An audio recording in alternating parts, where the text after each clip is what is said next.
With pretty much everywhere being on lockdown right now, you might be thinking, hey, it's time to get my home studio together. And there are plenty of videos out there that take you through the basics of what you need, but today I'm going to talk about where to spend your money, where to save a little here and there, and the bits of kit that are super helpful but can often get completely forgotten about. So today I'll bring my first video tutorial with 5 things your studio really needs. Now you've probably all seen light stands like this. They are incredibly cheap, but they're cheap for a reason. They're incredibly flimsy, they don't provide a lot of support, and these bits fail very easily. And this is one area where I really recommend you spend a little bit extra. Now you can go and spend upwards of £100 on a well-known brand like Manfrotto, and don't get me wrong, they will last for ages, but even they have their downsides, and they're very expensive. What I like to do when I'm looking for a light stand is go for an in-between kind of point where it's still pretty cheap, but there are certain keywords to look out for when I'm searching for one. So if I go onto Amazon and I'm looking for a light stand, the keywords I like to look out for are heavy duty and preferably air cushioned. And that usually gets you something like this. Now this is a photar stand. It goes up to 2.7 meters, so it goes pretty high up. And it's got much better construction than what you'd find on the really cheap, flimsy 10 quid light stands. This is 45 to 50 quid for a pack of 2 of these. They come with bags, but they're pretty crap and nasty, so ignore those, don't use them, just chuck them straight away, the zip's gonna break anyway. But the stand itself is really good. What sets it apart from the cheaper stands is you get a much thicker construction, and it's got big chunky knobs that aren't going to just break on you really soon. And the legs, it being a taller stand, the legs spread out a lot further, and then once it's up, it's much more stable than a much cheaper stand. This way it's going to support a heavy light on the top way better, and if someone like hits it with a light on, it's not going to just fall over straight away. I've got a little comparison here. As you can see, you've got the cheap stand on the left and then the more expensive stand on the right. You'll notice that the cheaper stand just rocks a lot just from the slightest touch, and the legs don't spread out very far, whilst on the more expensive stand it can take a lot more, and it just feels so much more secure putting a 200 quid light on a stand like that than on a cheap flimsy one. Where these cheap lights do come in handy occasionally is just if you want to use a light for a backlight or a kicker light, so it's going to be behind the model and you need one which doesn't spread out and take up loads of space, and it's probably only going to have a small light or a small modifier on it if anything, or just using it to light up a backdrop to get it to purely white. That's pretty much all I'd ever use them for, hence why I still have one. And another good thing about these big stands is that if you can pair them with one telescopic pole to go between 2, you've got a great backdrop support. If you're shooting with anyone in your home studio, it's your responsibility to make sure it's a safe environment. If you're not using battery-powered lights, the chances are you're going to have cables running around. They are a trip hazard, and that's where cable covers come in. They're less than 20 quid for a whole cable cover, and that's for quite a long length, and then you can cut it to a shorter length if you need to, just with some scissors, and then that's just it sorted. Don't need to worry about it. If one was to trip over a cable, then you can easily have a light stand come tumbling down and break either a modelling bulb on the light, or at the very worst, the whole light dies. And if you don't have a spare light, that's your shoot cancelled. They're also rubber and pretty protective, so you can actually use them to protect some kit in your bag as you're transporting it. So it's multi-purpose. Now, clamps are the unsung heroes of photo shoots. Not only are they essential for holding a backdrop securely, be it a paper backdrop one where it's to stop it from rolling all the way down, or just a fabric backdrop. These things can have so many random little uses you wouldn't normally think of, be it holding curtains back, putting back fabric on outfits, or holding up reflectors. Just an example of how these once saved the day. I was shooting in a hall, I had the curtains closed, blocked out all ambient light from my studio lights, but then as the sun moved around outside, there was one tiny little slit of light that came through the curtains and was going right down the middle of my model's face. Because I had some spare clamps, I could just clip that curtain back closed and then problem solved. You can splurge on the big heavy duty metal ones of these, but they're pretty expensive. They can be anything like £5 to £10 for just one. What I prefer is just these cheap plastic ones from Niwa. Don't get the really small ones because they are a little bit pathetic. If you get like medium or large ones, then they're pretty secure. They've got a little like grippy bit in the middle, so they can curve around a pole and hold the fabric for a backdrop on properly.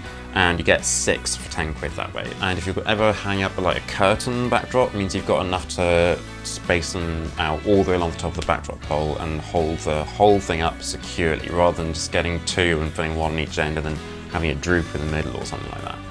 A light meter is by far the best investment you can make when building up your home studio kit. The time saved, the extra accuracy you get from it, and the amount you learn just from using one of these is definitely worth it. Skimp on something else if you must, but definitely I'd just save the money to get a light meter. The reason a light meter saves so much time is that it allows you to set your lights just on your own without having to take a million test shots. Just hold it up to your face, pop the flash, and then take a reading, and then you instantly know what power your light's on and then how much you need to adjust it by. Most light meters will allow you to set whether you're working in half, third, or 1/10 of a stop increments, and that way you can set it to match whatever your power can be adjusted by. So for me, my transmitter allows me to work in third stop increments, so I set my light meter to match. Then, let's say I'm trying to get a reading of F8, and I take a reading and it says my power is currently getting me F6.3. That's 2/3 of a stop, so all I need to do is just increase the power by 2 clicks from my transmitter, and then that's it. The reason these light meters are so much more accurate than to use your camera's light meter is that it's an instant light meter, whilst your camera uses a reflective light meter. So I'm getting the light exactly at the point where it's falling with this. That means I don't need to run on spot metering or anything, and I can take several readings around to see how much the light is falling off at different zones. So let's say my model leans a bit closer to the light and then leans far away, I know how much leeway I've got there.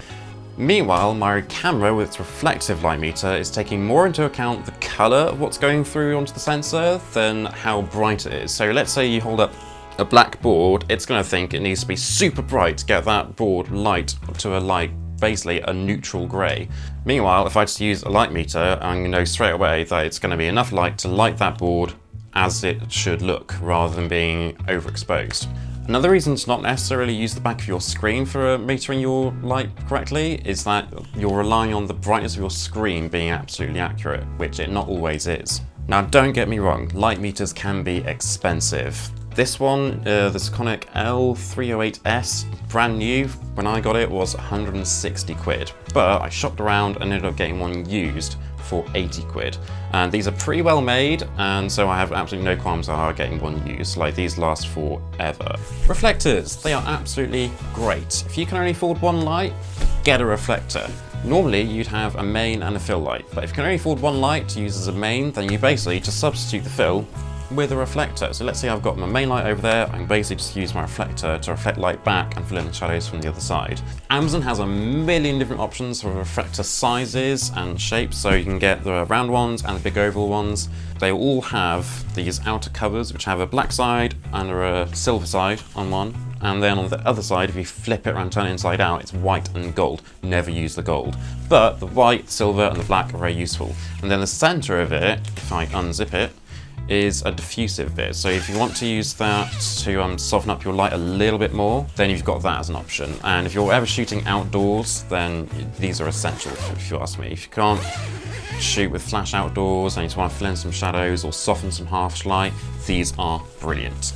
Also, if you're in a home studio situation where you're shooting in quite a small space, if that space has white walls everywhere, then basically your light's going to be reflecting everywhere, and you might not necessarily want that. If you're going for a more dramatic look and want just the kind of side-lit look, you don't want a white wall right there next to your model. So what you can do is just use the black bit of your reflector next to them to stop that light reflecting back in and getting that big dramatic look. Depending on the size you get, they can run anywhere from £10 up to about 35, and that's going from like a small one that you can just hold in your hands, and this one I think was about £15, or you can go all the way to like giant, like 2-meter tall ones that you can just lean against the wall, and then it just basically makes one massive big reflective surface, and they're super helpful. You may have heard of V-flats. You can basically make your own V-flat easily. That's compact and folds up like so, with 2 reflectors, and that way you don't need to faff around with having a big polystyrene board or foam board or anything like that, that you then need to figure out where you're going to store. And this V-flat world has come out with this really brilliant V-flat solution, but it's still pretty bulky, and I think they're pretty expensive for what they are, and I'm pretty sure they only ship from the States, so you got to pay for shipping and wait around for it to even arrive. Whilst these are overall cheaper, more flexible, and you can make basically the same thing with a V-flat. You wouldn't necessarily use this as a clean backdrop like you could for a V-flat, but for terms of like reflecting light and blocking off light, I find these way more versatile. So if you can't afford over 100 quid on an extra light, a reflector can do just as good a job.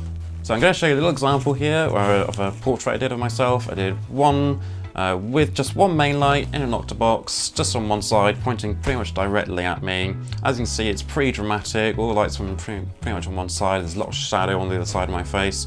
Then I did another shot with the reflector in on one side. I just put it there, didn't even do anything to the main light. And as you can see, it fills in the shadows on the other side quite a bit.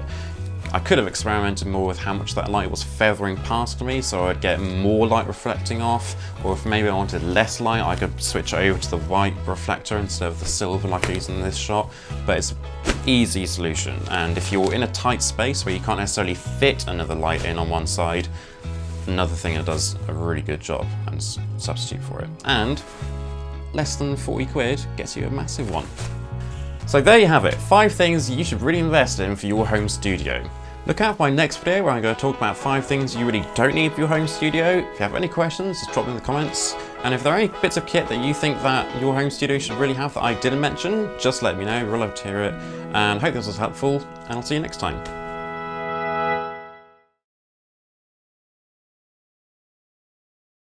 Can you not stand there? Do you know what he's talking No, about? what are you watching? No, you're more self-conscious.